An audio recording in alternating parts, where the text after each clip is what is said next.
대부분 이 고기를 한 마리도 잡지 못한 이 사건을 보면서 많은 분들이 이 말씀을 묵상하면서 이렇게 생각을 합니다. 그리고 실제로 이렇게 설교를 하기도 해요. 어떻게 얘기를 하냐면, 제자들이 지금 누구를 떠났죠? 예수님을 떠났어요. 그리고 지금 고기를 잡을 때 예수님이 옆에 있어요, 없어요? 없어요. 그러니까 예수님 없이 그물을 던졌더니 그들이 아무것도 얻지 못하더라. 그러나 주님의 말씀을 듣고 순종했을 때 그들이 큰 열매를 얻어서 그물이 찢어질 만큼 많은 물고기를 잡았다.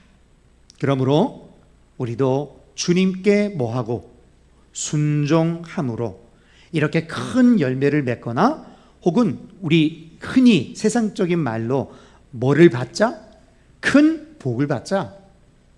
꼭 그것이 무슨 세상의 복이 아니라도 좋다, 하늘의 복이라도 좋으니 이렇게 하면 우리가 많은 복을 받게 될 것이다. 뭐하면? 주님의 말씀에 순종하면.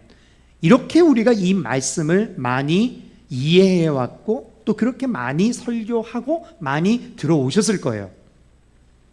그래서 오늘 특별히 본문에 숫자 하나가 나오죠. 무슨 숫자가 나와요? 153, 153.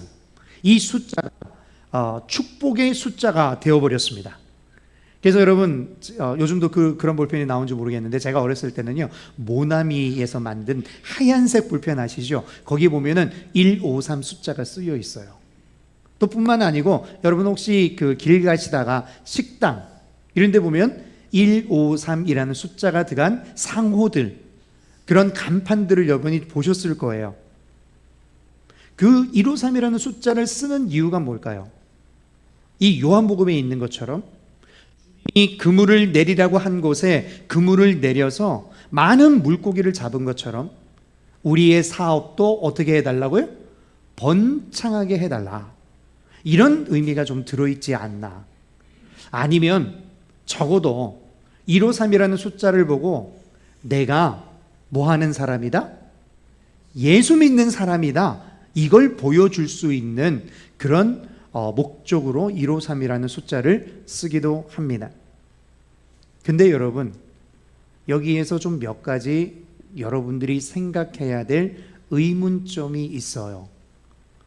자, 먼저 그러면 순종의 문제인가를 한번 보자고요. 오늘 이 말씀이 제자들이 예수님을 떠났을 때는 고기를 못 잡았는데 말씀에 순종했더니 많은 물고기를 잡았다. 이 본문이 과연 순종의 문제냐 이거예요. 자, 사실요, 지금 제자들이 갈릴리로 간 이유가 뭔지를 여러분이 아셔야 돼요. 여러분 기억나세요? 제가 지난 시간에도 말씀을 드렸는데, 예수님께서 제자들에게 먼저 나타나시기 전에 누구에게 먼저 나타났죠? 부활하신 주님을 제일 먼저 누가 만났어요? 마리아, 막달라 마리아와 그 어머니 마리아, 그 여인들이 먼저 만났어요. 그리고 그 여인들에게 주님이 뭐라고 얘기했습니까? 내가 갈릴리로 갈 것이고 너희도 내 제자들에게 가서 어디로 가라? 갈릴리로 가라고 전해라 라고 얘기했어요. 그러니까 그 이야기를 전해 들은 제자들이 지금 어디에 온 거죠? 갈릴리로 왔잖아요. 그러니까 이게 지금 순종한 거요? 불순종한 거요? 순종한 거예요. 불순종해서 여기 와서 지 마음대로 살려고 온 게 아니란 말이에요. 자, 또 하나 여러분들이 꼭 기억하셔야 될 부분인데, 지금 이 사람들은 부활하신 주님을 이미 만났어요? 안 만났어요? 만났어요. 도마는 일단 빼놓고 나더라도 나머지 10 제자는 주님을 몇 번 만났어요? 2번은 만났어요. 2번은. 도마만 한 번밖에 못 봤지. 그러니까 그죠? 지금 이 사람들이 갈릴리로 온 이유가 주님이 십자가에 달리셨기 때문에 이제 우리의 인생은 끝이구나 하고 도망쳐온 사람들이 아니라는 거예요. 부활하신 주님을 만났던 사람들인데 지금 어디에 와 있다고요? 갈릴리로 와 있다고요. 물론 그들이 고기를 잡으러 갔다. 다시 고기를 잡으러 갔다라는 이 사실은 우리로 하여금 아주 중요한 것을 생각하게 합니다. 그게 뭐냐? 부활하신 주님에 대해서 제자들이 명확하게 이해하지 못하고 있다라는 거예요. 여러분, 주님이 나도 갈릴리로 갈 건데 내 제자들더러 갈릴리로 가라고 이야기를 전해라. 이 말에 가서 고기 잡으라는 말이 있어요, 없어요? 없어요. 그냥 갈릴리로 가라고만 했어요. 그죠?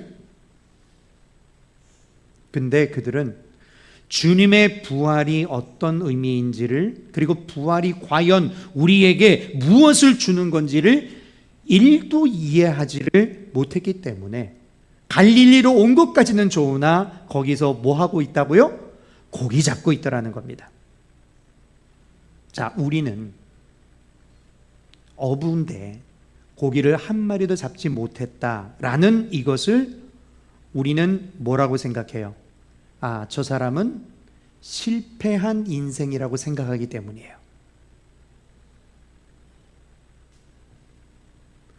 그건 봐라, 지들 마음대로 하다가 고기를 못 잡은 거 아니냐? 여러분 아까 그렇게 생각하셨잖아요. 근데 순종했더니 고기 잡지 않느냐? 이렇게 생각하셨잖아요. 우리는 그렇게 생각한다는 거예요. 그런데 또 반대로 고기를 잡았다라는 것은 또 뭐로 생각할까요? 못 잡은 거는 아까 뭐라고 생각한다고요? 실패한 인생이라고 생각한다면 고기를 잡았다는 건 그러면 무슨 삶이라고 생각할까요? 아, 성공한 삶이다. 이건 성공이고 이건 축복이다 라고 우리는 흔히 많이 생각합니다. 아니, 목사님 나는 안 그런데요. 안 그래요, 여러분. 여러분이 하시는 일 가운데 뭐가 좀 잘 됐을 때 여러분은 뭐라고 생각해요? 나는 뭐 받았다? 왜 아닌 척들 하고 계셔요? 나는 복 받았다 라고 생각하는 것.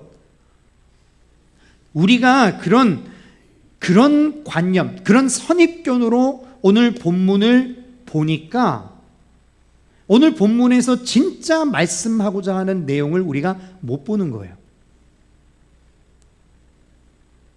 여러분, 다시 말씀드려요. 예수님께서 지금 제자들이 고기를 잡았다 안 잡았다 때문에 그들에게 화를 내거나 꾸중하시는 것이 아니라는 것, 여러분 본문을 읽으셨으니까 아실 거 아니에요. 자, 그렇게 본다면 그럼 오늘 본문은 확실합니다. 뭐가 확실하냐?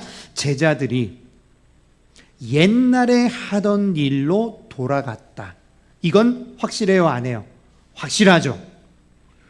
그들은 다시 원래 있었던 고기 잡으러 갔습니다. 주님이 분명히 베드로에게 얘기했어요.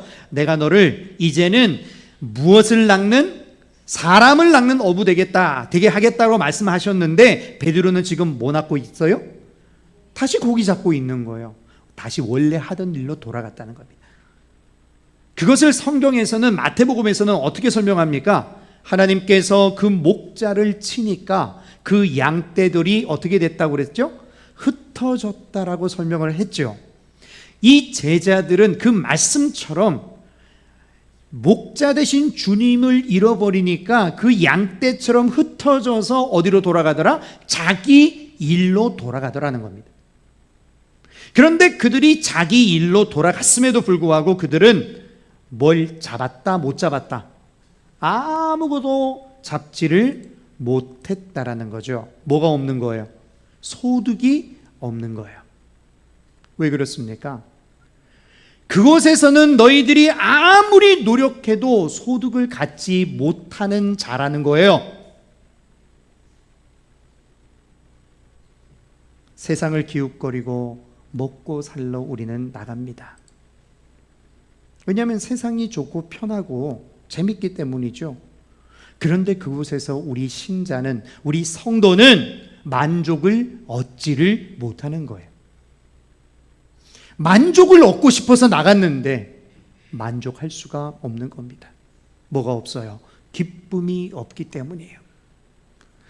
여러분, 만약 여러분들이 여러분의 인생을 이제 그렇게 보시기 시작하셨다면 오늘 이 구절, 예수님이 제자들이 나간 것을 지금 한 마리도 잡지 못한 것을 사실은 주님이 그들이 주님을 떠나서 옛 모습으로 돌아가려고 하지만 돌아갈 수 없는 모습을 보여주고 있는 것이라면 한 마리도 못 잡은 것은 실패예요? 실패가 아니에요? 실패가 아닌 거죠. 잡았냐 못 잡았냐는 문제도 아닌 거예요. 오히려 이 모습이 뭐를 증거합니까? 아하, 그래서 이들이 예수님의 제자구나. 그것을 증거해 주는 거예요.